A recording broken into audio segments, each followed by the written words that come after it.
Lucas percebeu que algo estava errado quando viu o espantalho olhando diretamente para ele. Ele tinha certeza que o deixou virado de costas, mas naquela noite ele estava encarando a janela do quarto. Depois da morte repentina do avô, Lucas voltou para a fazenda para resolver os últimos assuntos. Era um lugar isolado, seco, silencioso demais. Ele só queria assinar os papéis e ir embora para sempre. Mas o vizinho da propriedade ao lado o parou no portão, com um olhar pesado.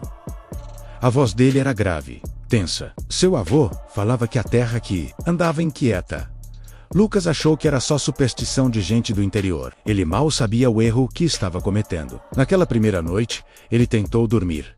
Mas o silêncio da casa era quebrado por um som vindo do milharal. Passos arrastados, lentos, compassados. Não eram passos de um animal.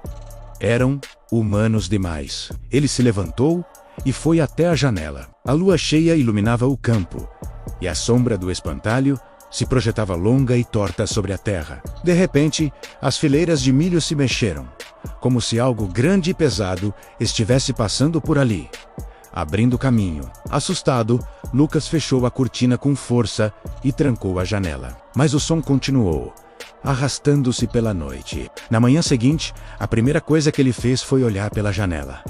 O sol forte do campo quase o cegou, mas ele viu o espantalho. Ele não estava mais virado para o milharal. Agora, estava de frente para a varanda da casa. A postura era diferente, mais ereta, como se alguém o tivesse ajustado. Espantalhos não mudam de lugar. Ene, ossofinos. Irritado e assustado, Lucas marchou até lá e girou o espantalho com força, deixando-o de costas para a casa de novo. Enquanto o virava, notou algo estranho. O pano costurado que formava a boca estava um pouco rasgado, mais do que ele se lembrava. Tentando ignorar a sensação ruim, Lucas decidiu limpar a garagem antiga do avô. O lugar estava cheio de poeira e objetos velhos. No fundo, debaixo de uma lona, ele encontrou uma caixa de madeira trancada com um cadeado enferrujado. Ele arrombou. Dentro, havia um saco de estopa antigo, amarrado com uma corda grossa. Dentro do saco, sementes escuras, quase pretas, de uma planta que ele nunca tinha visto. No saco, uma inscrição desbotada dizia: "Não plantar." Curioso. Ele pegou uma das sementes na mão, e então ele sentiu.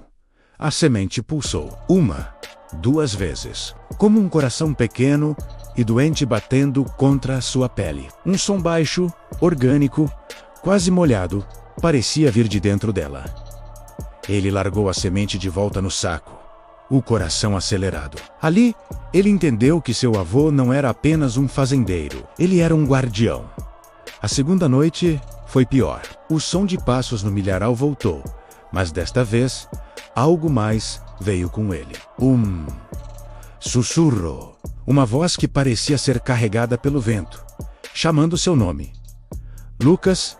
Ele correu para a janela, o corpo tremendo. Lá fora, as fileiras de milho se abriam sozinhas, uma após a outra, como se um corredor estivesse sendo criado, vindo diretamente na direção da casa.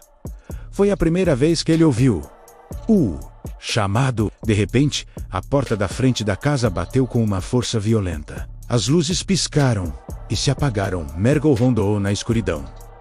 Pela manhã, ele não aguentava mais. Pegou as chaves do carro, jogou a mala no banco de trás e decidiu ir embora. Ele não se importava mais com papéis ou com a herança. Só queria sair dali. Mas quando chegou ao final da estrada de terra que levava para fora da fazenda, ele parou, incrédulo. O caminho tinha sumido. No lugar da estrada, havia uma parede densa de milho. As plantas eram altas demais, verdes demais. Era impossível terem crescido tanto em uma única noite. Ele estava preso. Algumas colheitas crescem rápido demais. Desesperado, ele voltou para casa, o olhar perdido no horizonte. E então, ele o viu de novo. O espantalho. Ele não estava mais perto do milharal. Estava no meio do caminho que levava à varanda, muito mais perto da casa. E a cabeça, antes virada para longe, agora estava inclinada para o outro lado, como se o observasse com curiosidade. Lucas sentiu um calafrio percorrer sua espinha. Ele precisava ter certeza. Devagar, ele se aproximou. O silêncio era total. A cada passo, um som grave parecia crescer dentro da sua cabeça. Quando chegou perto o suficiente, a poucos metros de distância, o braço do espantalho, feito de galhos e palha, moveu-se. Apenas 1 centímetro. Quase imperceptível, mas foi o suficiente. Ele percebeu que aquilo estava respirando. O pano do rosto se moveu minimamente, inflando e desinflando, como se algo vivo estivesse por baixo. O pânico tomou conta. Lucas correu para dentro do milharal, sem rumo, apenas tentando achar uma saída, qualquer saída. As folhas altas batiam em seu rosto, arranhando sua pele. A respiração acelerada, o som dos seus próprios pés esmagando a terra seca. Ele corria desesperado quando tropeçou em algo e caiu. Olhou para trás para ver o que era. Um buraco raso na terra, e dentro do buraco um saco de sementes vazio, idêntico ao que ele encontrou na garagem. Ao lado, a terra estava revirada, com marcas de unhas arranhando o solo, como se alguém tivesse tentado desesperadamente sair. Foi quando ele entendeu. O avô não morreu na casa, ele morreu aqui. Uma sombra o cobriu.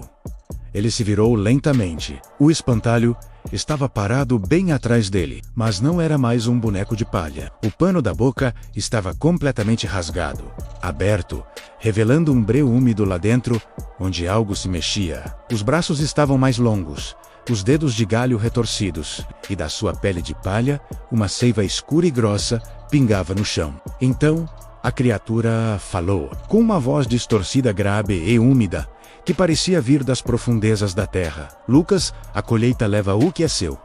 Lucas gritou e tentou correr, mas era tarde demais.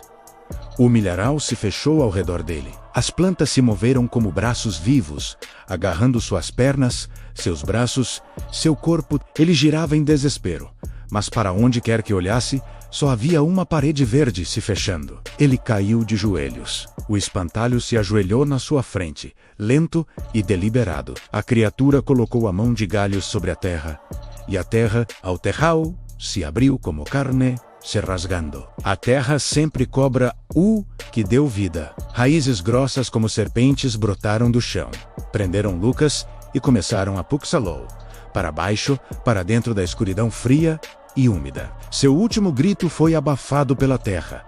A tela escurece. E no sil, Neseo, um último som permanece. Um coração batendo, devagar, dentro da terra. E um sussurro final. Agora, você faz parte da colheita.